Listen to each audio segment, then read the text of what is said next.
Hello guys, नमस्कार। मैं अंकित आपका दोस्त स्वागत करता हूं अपने यूट्यूब चैनल KWA ला क्लासेस पे। कैसे हैं आप सभी? आई होप आप सब अच्छे हैं, मस्त हैं, ज़बरदस्त हैं। तो आज हम स्टार्ट कर रहे हैं जनरल एक्सेप्शन का, जो कि आर्टिकल 14 से आपको 30 तक देखने को मिलेगा।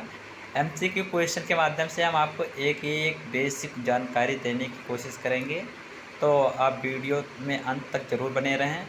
और आपको अगर जानकारी और हमारा वीडियो अच्छा लगता है तो लाइक ज़रूर करेंगे और दोस्तों तक ज़रूर भेजें। तो स्टार्ट करते हैं। General exception under BNS 2023 are given in, मतलब जो जनरल एक्सेप्शन है वो किस सेक्शन में दिया गया है BNS के। तो आप देखेंगे 14 to 30 तक देखने को मिलता है सेक्शन। अब BNS सेक्शन 14 से 30 तक आपको देखने को मिलेगा। ये बेसिक जानकारी है जो हर एक बच्चे को पता होना चाहिए, जनरल एक्सेप्शन किस सेक्शन में दिया हुआ है। देखिए दूसरा क्वेश्चन आपको देखने को मिल रहा है, नथिंग इज एन ऑफेंस, एक ऑफेंस नहीं है डन बाय ए चाइल्ड, एक चिल्ड्रन के द्वारा अंडर 7 ईयर ऑफ एज, मतलब 7 साल का है। दिस जन एक्सेप्शन इज इन, मतलब किस सेक्शन में इसे दिया गया है। तो आप देखेंगे सेक्शन 25 में आपको देखने को मिलेगा। एक 7 साल का जो बच्चा है वो उसके द्वारा अगर कोई मतलब कार्य किया जाता है तो उसे ऑफेंस नहीं माना जाएगा। आप देखिए इसके बाद में आप ये देखते हैं, एक्ट ऑफ जज when acting judicially is protect under, मतलब जो जज हैं वो एक न्यायिक कार्य करते हैं उसे किस सेक्शन में दिया गया है। तो आप देखने को मिलेगा सेक्शन 17 में, आपको 17 सेक्शन नंबर सेक्शन में देखने को मिलेगा। अब देखिए आगे देखने को मिलता है कि act done under mistake of fact believing himself justified by law is, मतलब जो मिस्टेक ऑफ फैक्ट है उस किस सेक्शन में दिया है।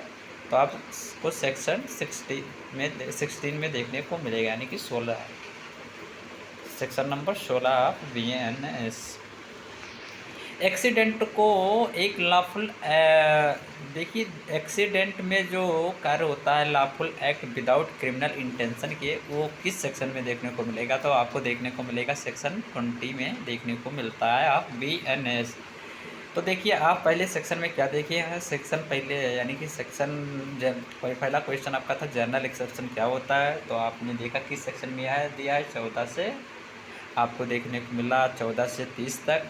उसके बाद में आप दूसरा क्वेश्चन देखे हैं कि आप जो 7 साल का बच्चा है अगर वो कोई कार्य करता है उसे ऑफेंस नहीं माना जाएगा, ये आप सेक्शन 25 में देखिए।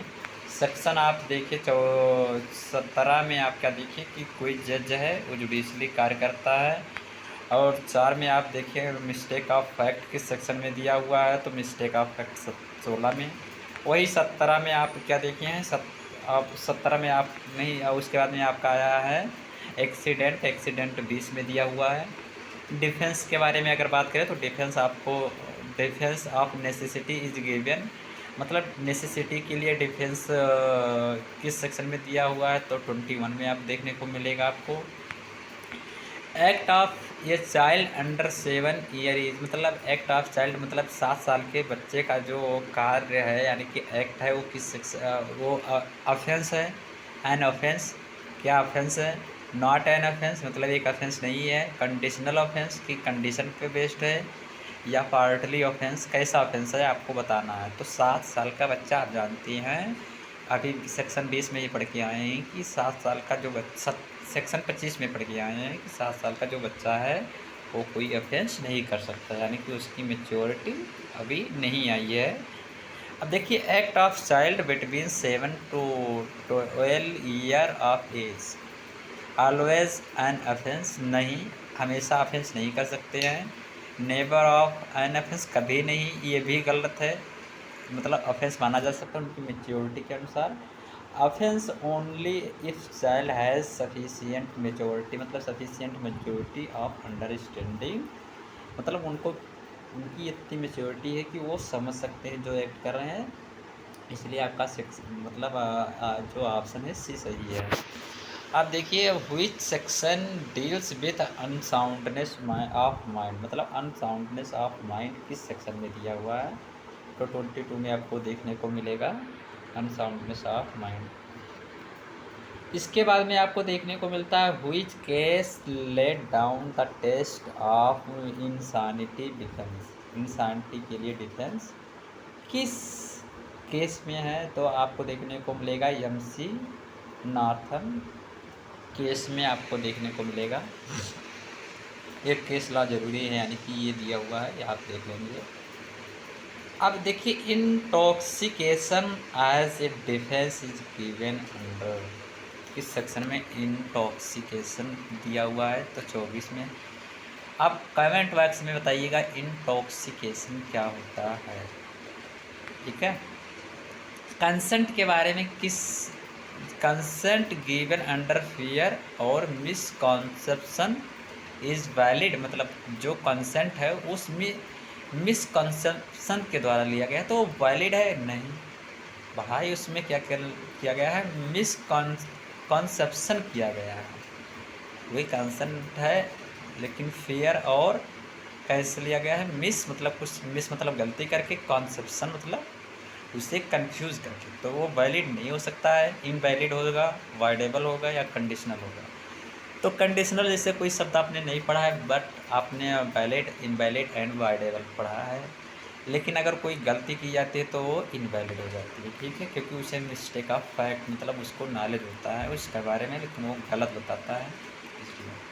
Consent defence for act not intended to cause death but for person benefit is. देखिए क्या कह रहा है, कंसेंट डिफेंस, कंसेंट के लिए डिफेंस है, फॉर एक्ट्स, एक्ट्स के लिए नहीं, इंटेंडेड टू कॉज मतलब कोई कॉज करने का कारण, डेथ मतलब डेथ करने का कोई कारण नहीं है, बट मतलब लेकिन फॉर पर्सन बेनिफिट इज, अगर अपने बेनिफिट के लिए वो क्या कर देता है, देखिए बेनिफिट है पर्सन के लिए, लेकिन वो कॉज मतलब वो डेथ नहीं करना चाहता लेकिन डेथ हो जाती है, तो क्या है, वो किस सेक्शन में दिया है कि कोई व्यक्ति है जो जिसका कंसेंट नहीं है किसी को मारने का, बट वो बेनिफिट के लिए मार देता है, तो क्या वो किस सेक्शन में दिया है, तो सेक्शन 26 में आपको देखने को मिलेगा।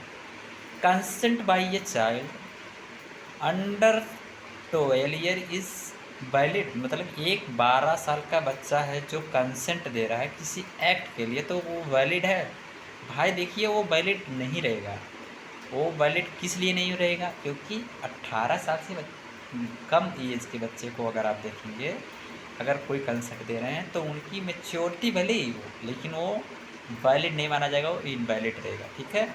लेकिन अगर कोई ऑफेंस कर रहे हैं तो इनकी मेच्योरिटी के अनुसार चली जाती है, बट अगर कोई कंसेंट दे रहे हैं तो वो आपका इनवैलिड हो जाएगा।